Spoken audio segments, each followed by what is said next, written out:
Jesus has given a foretaste of what he wants to do to all our broken families. Do you remember your first love? I think the vast majority of us have had a heartbreak or watched a special relationship go sour. And even if we can laugh now, we remember the pain. The very worst pain is to have someone you love torn away by death. It seems so final. The family, the relationship, it's broken. Things can never be the same. And it's not just 21st century people that feel this way. People have always been hoping to find hope when faced with death. Sometimes people looked in the strangest of places for resurrection hope.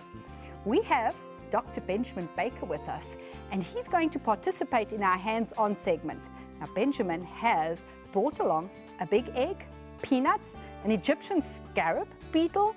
Now, if you want to know the connection between all these things and more, stay right with us. We'll be back in a minute.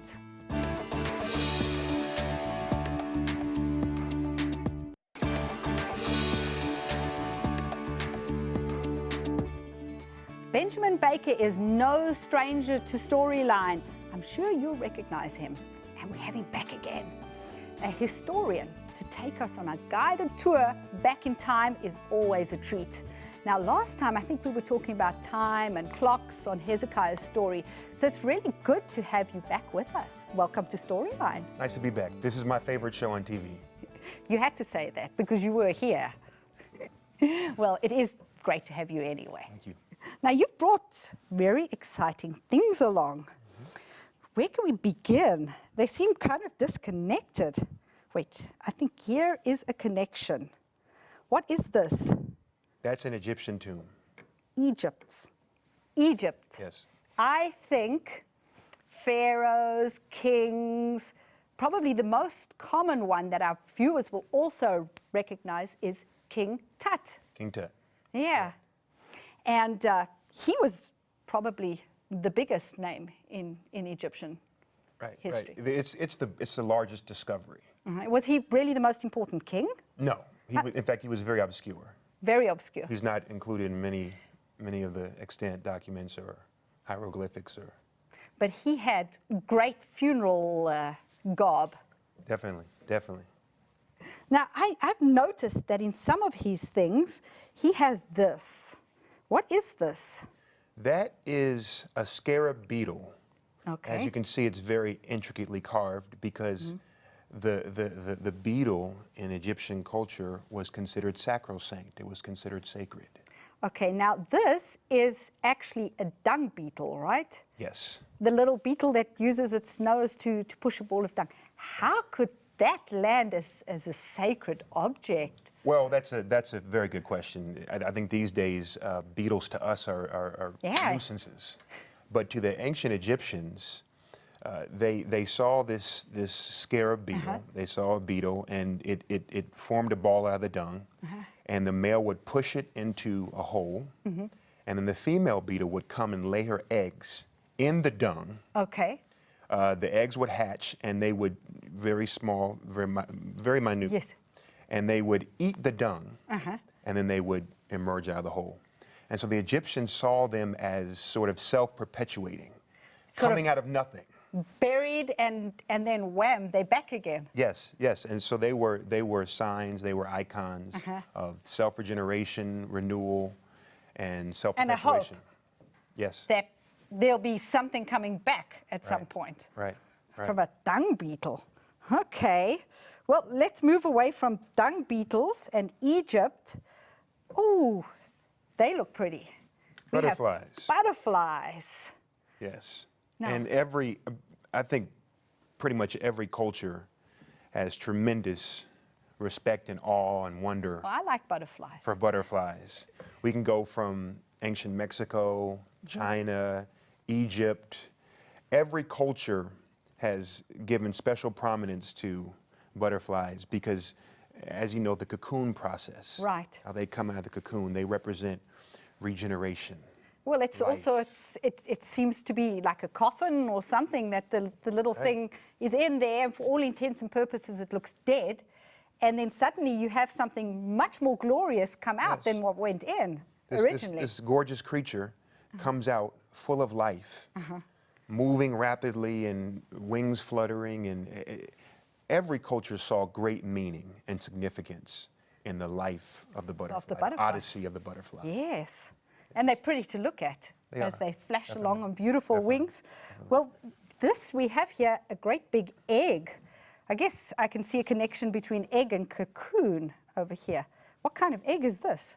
Well, this is an ostrich egg. And as you can see, this is roughly the size of 24 chicken eggs. Whew. And so could make quite the omelette, huh? It will be a massive omelet. I don't want to know about the cholesterol levels there. True, the cholesterol and the calories. But, but an egg, of course, represents life and hatching and birth. And I think in most Western cultures, I mean, with Easter eggs and all that kind of thing, it's kind of somehow come out.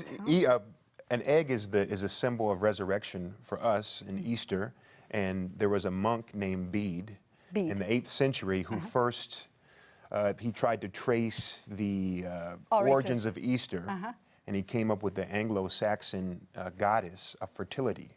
Her name was Eostre. Oh, well, that sounds a bit like Easter, doesn't it? He said, yes, he said that's where it came from. Okay. But we don't know exactly where Easter, where the egg culture originated from. But it definitely is way back in different pagan religions. Definitely. Where you have something hatching out of an egg. Yes. You've got to be pretty tough to get out of this egg. That's I understand that you can stand on it. Yeah. Yes. That's really tough. Yes. Well, we have something here as well. This is a whole lot more fragile. I don't think we can stand on these. And these are, of course... I think these are from Korea. Yes, it's Buddhist art. Okay.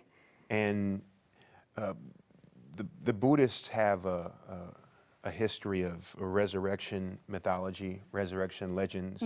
There was a man named Bodhidharma. Okay. And he was a monk, and in fact, he trained Shaolin monks. And he died, and one day, purportedly, a politician saw him walking around, and he said, "That's Bodhidharma. That has to be him," because he had, signature gestures and a way of walking. And so they went and they investigated his grave, and he was gone. He wasn't in his grave. Now, how did the bird come into all of that? Well, the bird also represents life and movement and flight. Okay. And so all of this represents resurrection. Well, that sure would be, I think, would be nice to think of. Freedom, flight, maybe returning like a bird over here. Now, there's one more thing we got to look at, and it just doesn't fit in with eggs and butterflies and birds. Peanuts. Peanut. In the pre-Incan society, Peru, Brazil, peanuts were believed to first be harvested in that region. And what did peanuts have to do with resurrection? They represented life.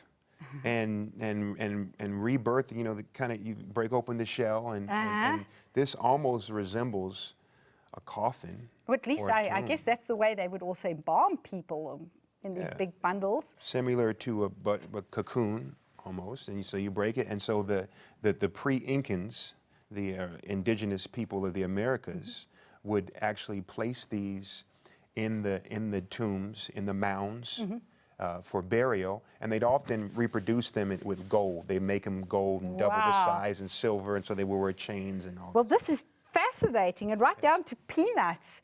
Well, Benjamin, we could talk a whole lot more. We could. Yeah, there's a lot more cultures to explore, but we've got to go. But it's really been so great to have you join us over here. And I really found this all intriguing with all these symbols. Well, it's nice that Jesus doesn't just leave us with a symbol. In today's story of Lazarus, Jesus actually gave us a taste of the real thing. After the break, we'll be back with guests that'll help us dig into Lazarus' story. So stay with us. We'll be right back.